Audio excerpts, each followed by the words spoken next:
is to explore data in many ways. So as a part of it, we are going to import data and then perform various statistical and then apply the results accordingly.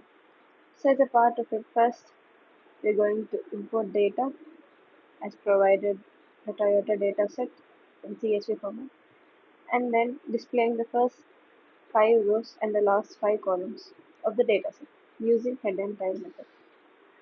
Later we are going to display the size of the overall dataset. Now as a part to clean the data, first we are going to see what are all the data types present in the data as produced. And then later we are going to segregate numerical and categorical columns accordingly using the select data types function, where here in include this includes only the numerical values,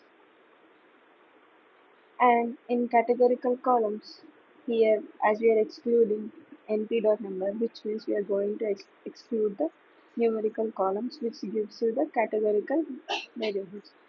And then as the same way we are going to fill the numerical and categorical columns in the provided dataset. And using describe function we are going to see the overall statistical results of the dataset, Toyota dataset. Using null function, we are going to display the columns with the null entities. If it is null, if there is no value present in the definite column or the row, it returns to the boolean value, either true or false. So as you can see here, the false returned because the data set has the values, and if it has returned true, which means it contains the values.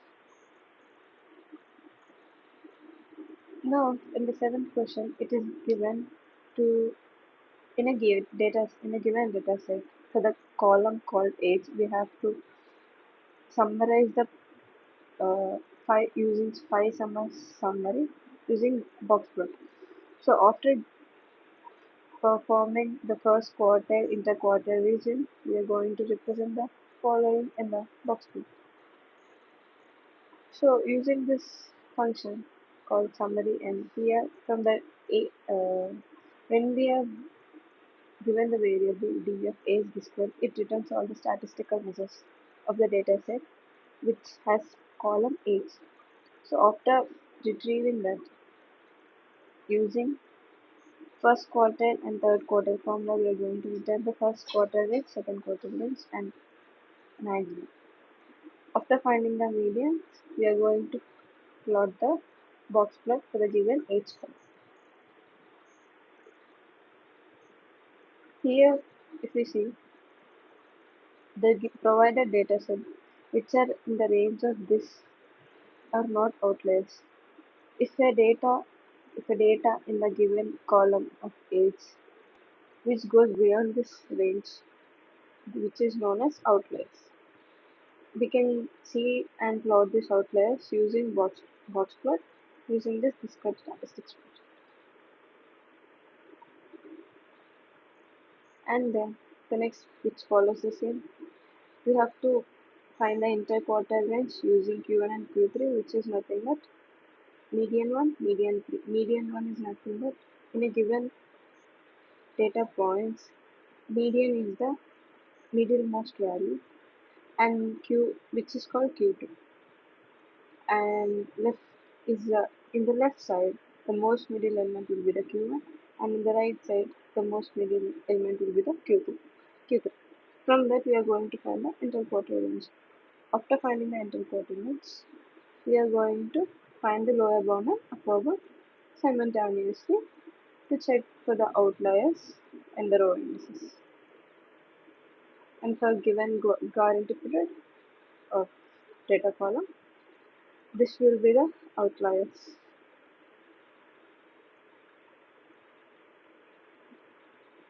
as you can see. Next, using z-score. Z-score is nothing but in a given mean, we are going to find how much it varied from the mean which we got. So using z-score, we are given some threshold values. If the data is maximizing above the threshold value, they are found to be outliers. So using z-score method, I'm giving threshold as 3 and retrieving the column which is given there in the table into the df z-score function. Where df z-score, we are creating a new column into the data set df z-score. And then here we get the z-score of the column. And then in the same way we are going to plot that in the graph. If the z-score value falls within the range, it is rejected. If it falls out of the range, we will be rejecting that hypothesis. Next, we are going to find the correlation between the different features, multiple independent features called price, age, quarterly tax, and then weight. And then using correlation method, which is PSM, we are going to find the correlation matrix.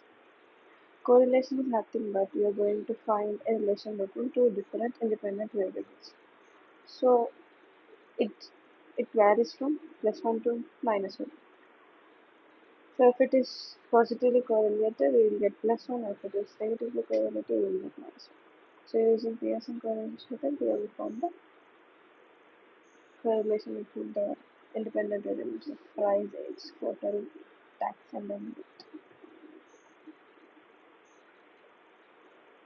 next, we are going to take this correlation matrix and then going to represent any going to bind two pairs of these matrices which gives positive correlations and negative correlations simultaneously using the NumPy library. So here we are given a definite threshold. If it is 0.7, for example, if we are given 0.7, if it maximizes 0.7, it is highly positively correlated, and the variables with highly positively correlated binds together and then they gives you the positive correlation. Parallelly, if it is less than 0.2, 0.7, and we are going to find the correlation between those two variables and then give you the negative correlation.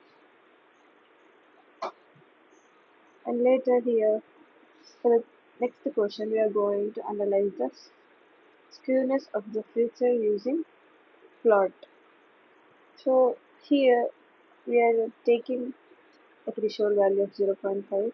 If the skewness value is greater than 0. If it gives the right skew, which is nothing but positive. If it is less than minus 0.25, 0.5 it gives a left skew. So using the his plot, we are going to analyze the distribution of plots between frequency, density, and C. Whereas CC is nothing but columns with numbers. Next, we are going to see and perform univariate analysis for categorical variable called fuel type using bar plot. So here we are going to check for the number of counts in the fuel type. Based on the frequency of count, we are going to determine the count plot for the given categorical variable called fuel type. So the frequency count of petrol is 35 and diesel is 15 from the given code. We are going to draw the count plot accordingly. In the next question, we are going to perform the same fuel type categorical variable univariate analysis using bar plot. But here the plot difference. The plot here we have determined is count plot, whereas here the plot we are going to determine is swarm plot and volume plot. So after performing definite statistical measures called mean, standard deviation, median, minimum, maximum number from the given data, we are going to plot the swarm plot and volume plot using functions of swarm plot and volume plot from seaborne library.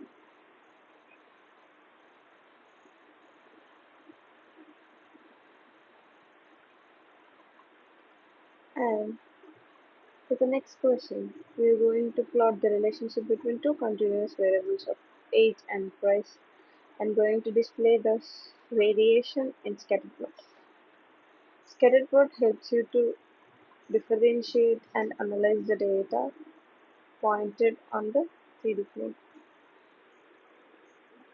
With a figure size of 10 and 6, using Seaborn library, we are going to import the scatterplot library and then give the x and y columns accordingly, which are nothing but age and price. And then using some matplot functions of the title x label y label, we are going to represent this form plot between price and ages. Next we are going to perform a bivariate analysis between categorical variables and categorical of fuel type and age using categorical box plot. So first we are going to take Seaborn library same as before, which is of X variable of fuel type and which is of Y variable of age, and then going to represent the same in the box plot.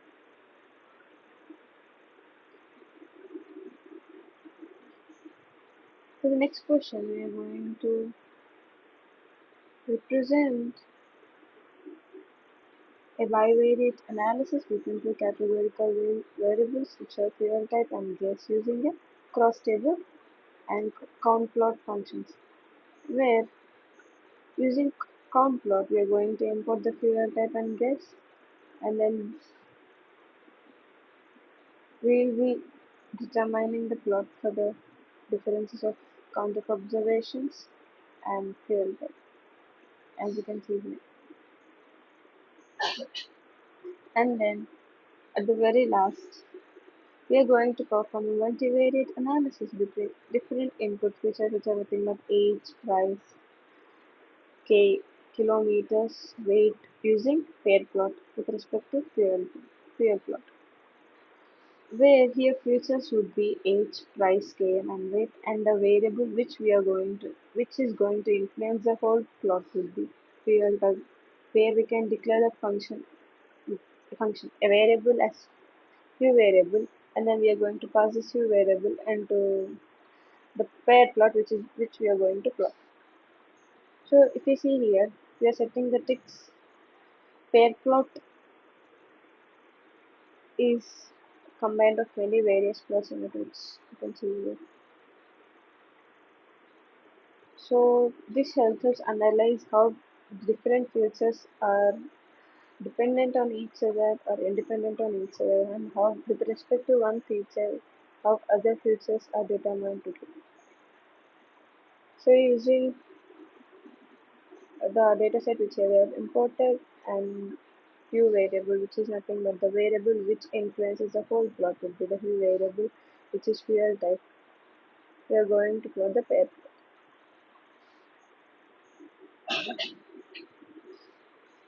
So as the inference of this video, the exploratory data analysis successfully summarizes that a dataset statistical profile identify correlations between different independent and dependent features in the given dataset and helps us ensure that outliers can be taken out from the given dataset and the data is distributed and the data is cleaned to build a valid model for the next sectors. Thank you for watching.